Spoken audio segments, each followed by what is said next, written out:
presidente, obrigado pela oportunidade. Este é um tema que vem se arrastando há muito tempo. Eu diria que desde a publicação da 51, nós tivemos reações contrárias, mesmo de colegas arquitetos, mas também de colegas de outras profissões. Se nós olharmos com cuidado o texto original, é fácil perceber que existem erros conceituais em relação ao como encaramos a nossa atribuição em relação às outras profissões. Este é o motivo de toda essa movimentação. Tivemos tempo e oportunidade de fazer a revisão intracorporis e não o fizemos. Quando fomos, então, não digo surpreendidos, mas informados que terceiros deram início à revisão do nosso texto, fomos, então, obrigados a nos mexer. Esta é a simples realidade. Estávamos em berço esplêndido, eu posso dizer assim, achando que todos iam nos aceitar plenamente, inclusive as profissões correlatas. Não é assim, colegas. Toda tentativa, e que eu digo aqui com certeza, pelo menos até o momento, que fizemos junto ao Congresso Nacional, ela foi vitoriosa, eu diria, ao seu final. Tivemos que lutar isoladamente com pelo menos 5 ou 6 profissões que nos acusavam de estar invadindo atribuições e atividades alheias no texto da 51. Esta mobilização foi organizada, foi financiada.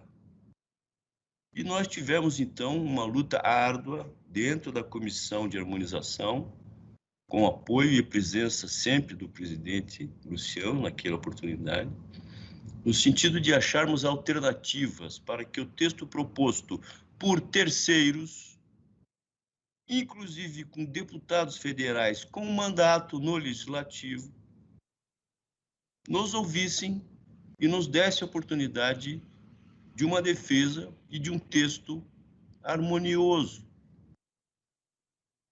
Assim aconteceu. Ainda restam feridas abertas, como esses projetos de lei colocados pelos deputados federais, mas eu quero dizer aos senhores, para tranquilizá-los, que todos os projetos de lei que estavam na Câmara naquele momento estiveram na mesa de negociação com o acordo dos seus autores e com o acordo dos seus relatores. Então, nós temos um acordo em relação ao texto da 51, nós temos um acordo em relação ao texto da Lei 12.378, os senhores não esqueçam que este é o nosso risco maior, e temos um acordo com os deputados e com os relatores dos textos alternativos que estavam sendo propostos naquele momento. Se ainda não concluímos esse processo, eu acho que devemos fazê-lo com velocidade. Acho que a oportunidade, presidente, ela está colocada. Temos que considerar que o ano passado foi um ano perdido. 2020, os senhores sabem, o Congresso Nacional não reuniu as suas comissões. Então, nós tivemos o ano inteiro sem prosseguimento, pelo menos a nível de comissões, de todas as temáticas que lá estavam. Este ano, as comissões já foram recompostas e há a tendência, então, dos temas que estão lá terem movimento. Então, nesse sentido é que nós temos que cumprir o nosso acordo e ir ao Congresso Nacional, então, propor aos deputados, dizendo aos deputados que nós estamos cumprindo o nosso acordo. A tese que se colocou na mesa, para encerrar essa minha fala, principalmente pelo sistema Confiacrea, é aquela tese que está prevista na nossa resolução 1010, que não existem atribuições exclusivas o texto da 1010, ele organiza as competências.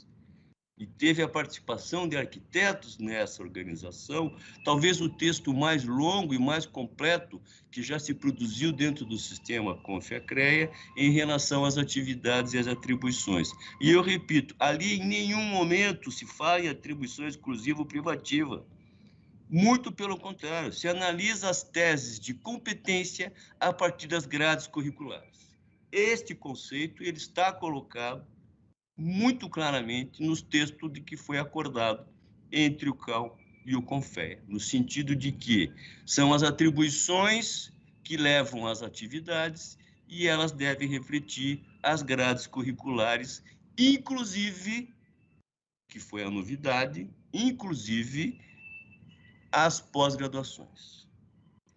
As competências de pós-graduações, até 2 anos atrás, elas eram apenas acadêmicas, elas não davam competência para os profissionais. O sistema Confea-CREA tem a dificuldade pela quantidade, pela extensa quantidade de profissionais, e a migração de uma atividade para outra, ela é concedida a partir da comprovação das suas competências e grades curriculares. Não podemos ficar fora disso. Usando o exemplo que eu dou, se eu quiser fazer projeto de ponte, eu hoje, a partir do momento que tenhamos as nossas aprovações, eu posso fazer um curso regular e exercer a minha profissão, exercer a minha atividade. Então, colegas, eu vejo que essa questão temporal ela tem que ser para e passo levada em consideração. Ano passado não tivemos as comissões, tivemos tempo de fazer o debate, mas não o fizemos também. Então, mais uma vez, terceiros o fizeram por nós. Por fim, colegas, eu quero dizer que hoje nós temos uma situação muito mais agressiva.